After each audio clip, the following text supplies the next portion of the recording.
Hello, viewers, and welcome to another exciting episode of Erongo Talk. I'm your host, Nicanor Nangolo, and today we are reporting to you from West Coast Joinery Supplies here in Walvis Bay, where, as per usual, we bring you your latest news updates, weather tides, and today we also have a conversation with Ebony Shaningwa of the Swakopmund Tourism Protection Unit, who tells us about the important work they do in keeping tourists safe around the coastal town. So stay tuned, we'll be right back after this.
And now for our first story of the day, an estimated 1.6 billion people are exposed to at least one dimension of the cost of living crisis, and around 60% of the world's workforce is estimated to have a lower income than before COVID-19.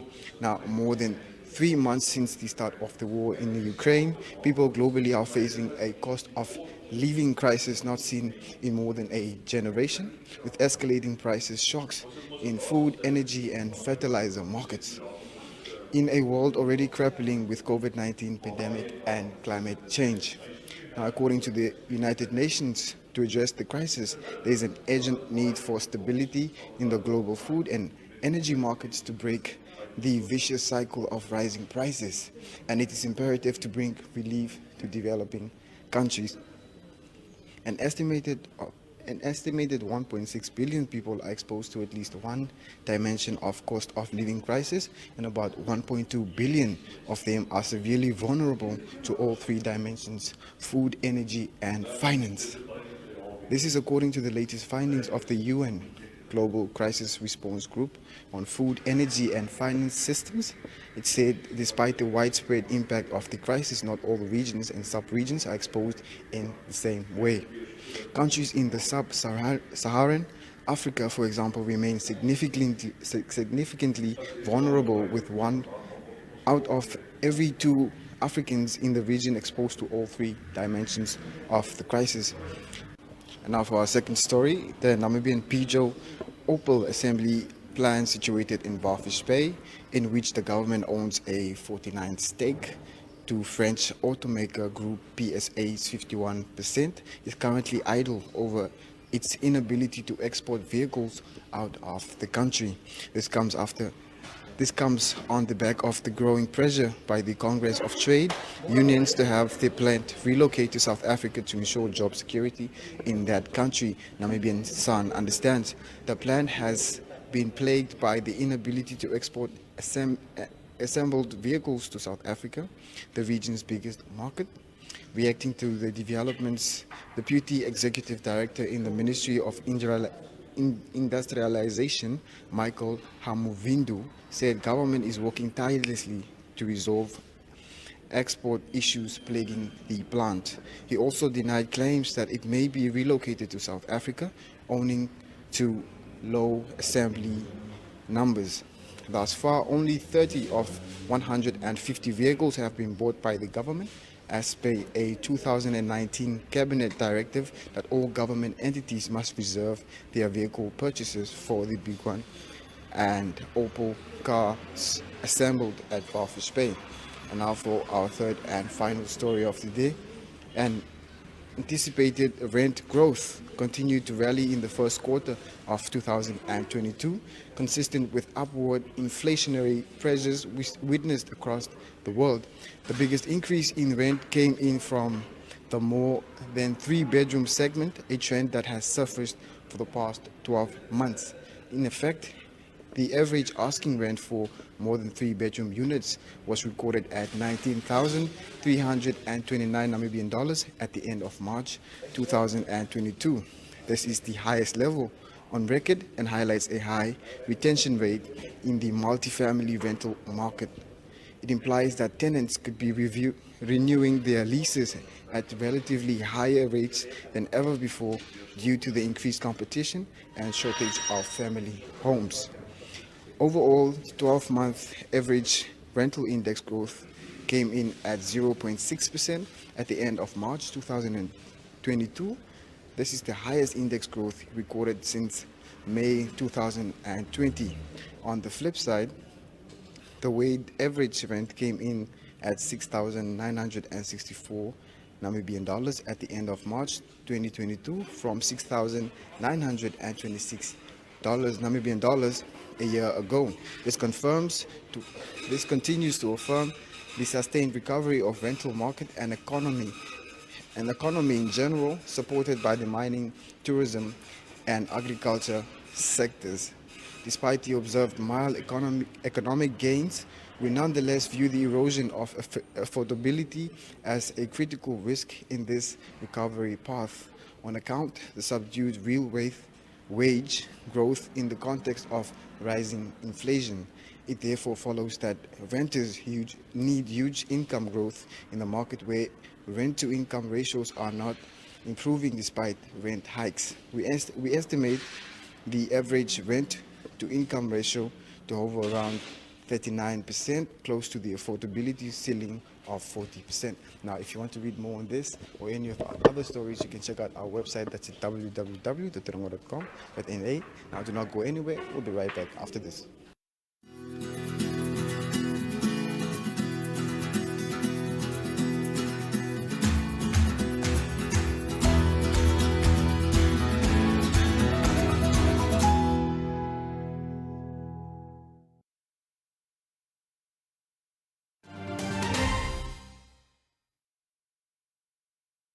We are here with Ebony Shaningwa, the Tourism Protection Unit Commander in Swakopmund.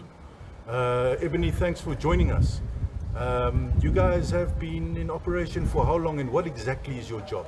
I'm the Tourist Protection Officer, a unit under Omambudu Security Services, which is employed in Swakopmund Municipality to enforce the bylaws of Swakopmund Municipality. Okay. So, as you have asked for how long we have been here now for almost 2 years. Okay. So, our role is just to enforce the bylaw, the municipal bylaw orders of Swakopmund Municipality. Okay, now, but it says specifically Tourism Protection Unit. What does that mean? Our main role is to protect tourists when they come in Namibia, in Swakopmund, and when they go out. Okay. So we have to make sure that they are safe when they come in, and they are safe during their stay, and they are safe during their departure. For sure. So other duties, we are also dealing with the car guards, these illegal car guards. Yes. And some parts of the sea where people may not catch fish, and some other restrictions, also some other offenses which are not allowed to be done. Okay.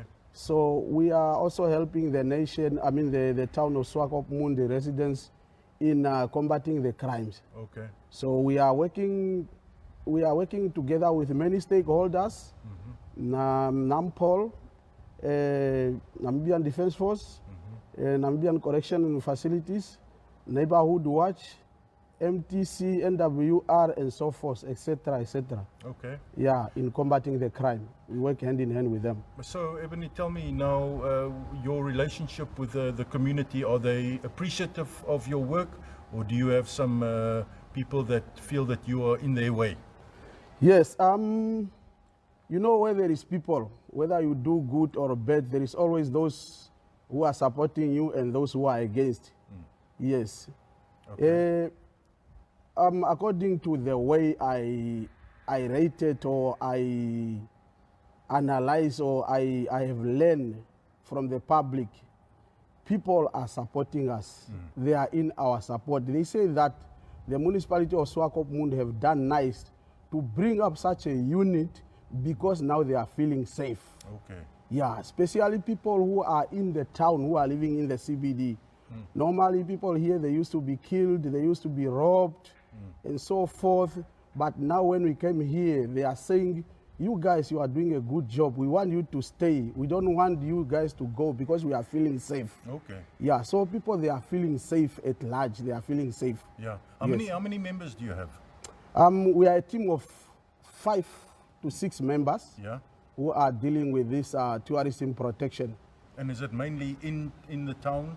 Or Yeah. is it all over Swakopmund? The tourism protection is just based in town Okay. because it's where most of the people used to be robbed, killed, and so forth, and it's where most of the tourists used to be. What is the biggest problem that you have to deal with? Okay. The biggest challenge here, the biggest challenge is just would like to have more members so that it will be easier for us because our job, we are divided in zones. We got zone 1, zone 2, and zone 3. So I would like just to request that we need more members and we need at least some vehicles for patrol or bicycles or quad bikes and a based office in town where people have to come and report their matters or tourists. Central point. Yes, Yeah. a central point. Okay. Yeah, transport, equipment, office, and so The forth. offences that you have to deal with, what is that? Okay, the offenses we have to deal with, the offenses we are tasked to deal with. Yeah. Mostly is the offenses which are against the bylaw orders Yes. of Swakopmund. Okay. Yeah, so we are working, we are having certificates of appointment, we are appointed to enforce those bylaws. So the bylaws, their municipality is having those bylaws. We know what to enforce. Like I told you about the tourism protection, the no fishing zones, Okay. and the illegal car guards. Okay. So all those things, they are prescribed in the bylaws of Okay. municipality. I see. Yeah, but we do also as peace officers. Okay. Yeah, as peace officer, we do also help people on if a person maybe is contravening maybe Schedule 1 offenses or capital offenses, we can also help in the things which are against the Constitution of the Republic of Namibia. For example, those capital offenses like murder, rape, culpable homicide, high treason, Okay. and then I hand over everything to NAMPOL.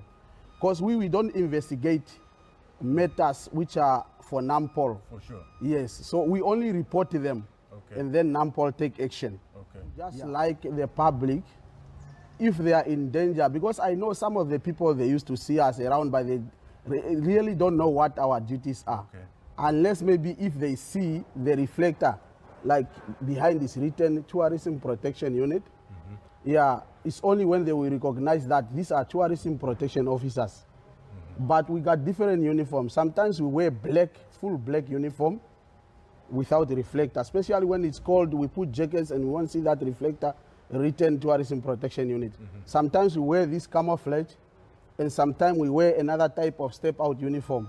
Okay. So I just want the people to know that if they see us wearing black or wearing camo or wearing the blue uniform, the blue shirt and the black shirt, we are the tourism protection officers.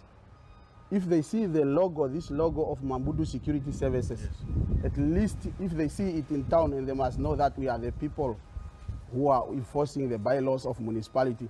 They must not hesitate to report any case or any alleged offense to us. They can report to us, and then we will see which one can we execute and which one can we report to NAMPOL. For sure. Yes. Mr. Shaningwa, thank you for your service. Thank you for your men, for their service, and good luck. Yes, maybe I can also give my number there of, Yeah, give it. if they would like, my number is 081 Yeah, 44 yeah, 9 yeah. 33 Okay. 22. Okay. and contact Mr. or Officer Ebony Shaningwa, the Tourism Protection Unit Supervisor. Okay. Thank you very much.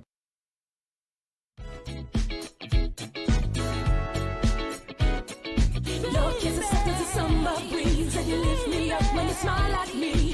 When I'm with you, boy, I feel so fine. You make it summertime.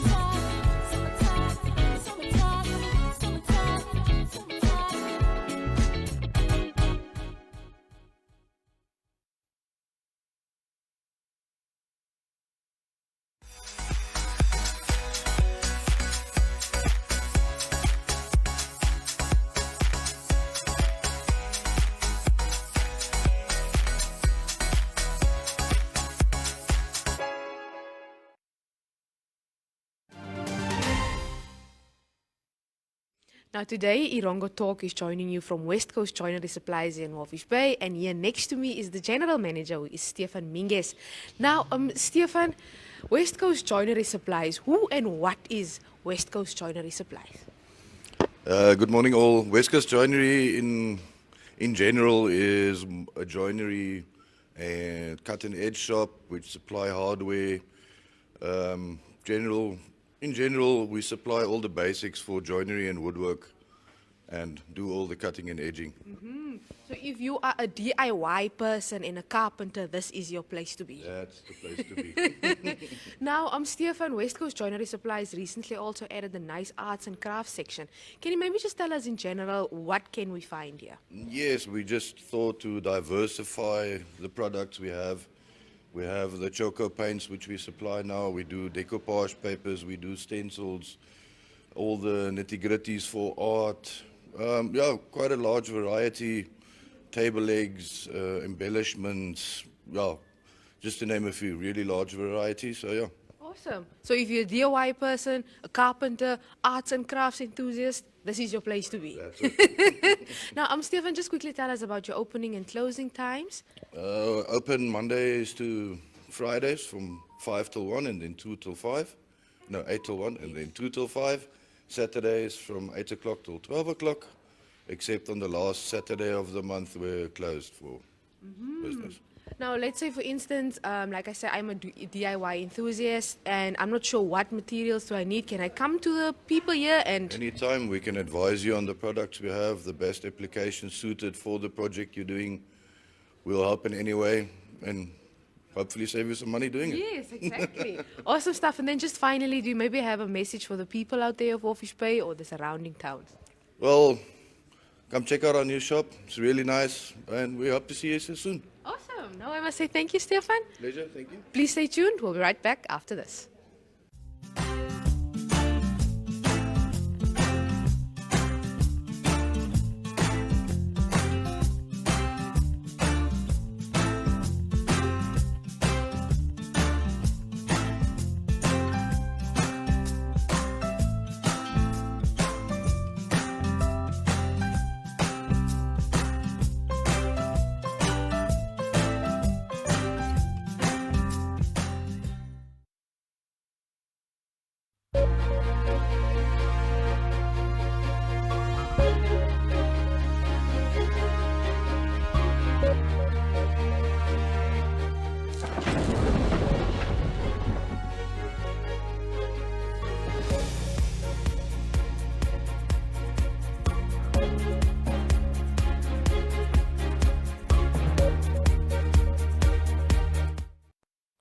And now for your weather. Sunset at the coast will be at 24 minutes past 6 on Wednesday, and sunrise will be 19 minutes to 8 on Thursday. Walvis Bay will have a maximum of 21 degrees Celsius on Wednesday, and for Thursday a minimum of 11 degrees Celsius and a maximum of 21 degrees Celsius. A 13 knot south-southwesterly wind will prevail. Swakopmund will have a maximum of 19 degrees Celsius on Wednesday, and for Thursday a minimum of 12 degrees Celsius and a maximum of 20 degrees Celsius. A 13 knot south-southwesterly wind will prevail. Henties Bay will have a maximum of 18 degrees Celsius on Wednesday, and for Thursday a minimum of 12 degrees Celsius and a maximum of 20 degrees Celsius. A 30 knot south wind will prevail. Arandis will have a maximum of 27 degrees Celsius on Wednesday, and for Thursday a minimum of 11 degrees Celsius and a maximum of 30 degrees Celsius. A 11 knot east-southeasterly wind will prevail. Usakos will have a maximum of 28 degrees Celsius on Wednesday, and for Thursday a minimum of 8 degrees Celsius and a maximum of 37 degrees Celsius. A 9 knot southeast wind will prevail. Karibop will have a maximum of 27 degrees Celsius on Wednesday, and for Thursday a minimum of 7 degrees Celsius and a maximum of 29 degrees Celsius. A 11 knot north wind will prevail. And lastly, Omaruru will have a maximum of 28 degrees Celsius on Wednesday, and for Thursday a minimum of 6 degrees Celsius and a maximum of 29 degrees Celsius. A 9 knot north wind will prevail.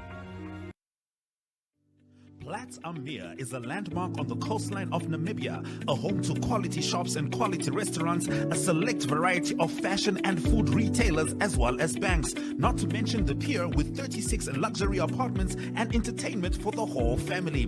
Find us at corner of Tabarat and Albatross Street, Vineta North, Swakopmund. Call us on 064 462 242. Visit platzamir.com.na or at Platz Amir on Facebook. Platz Amir, enhancing your coastal experience.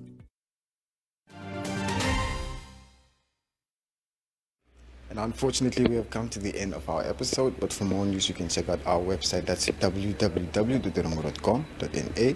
That's www.erongo.com.na. You can also send us your news tips at newstips@erongo.com.na, or you can share with us your story on our WhatsApp at 0811 7040. That's 0811 7040.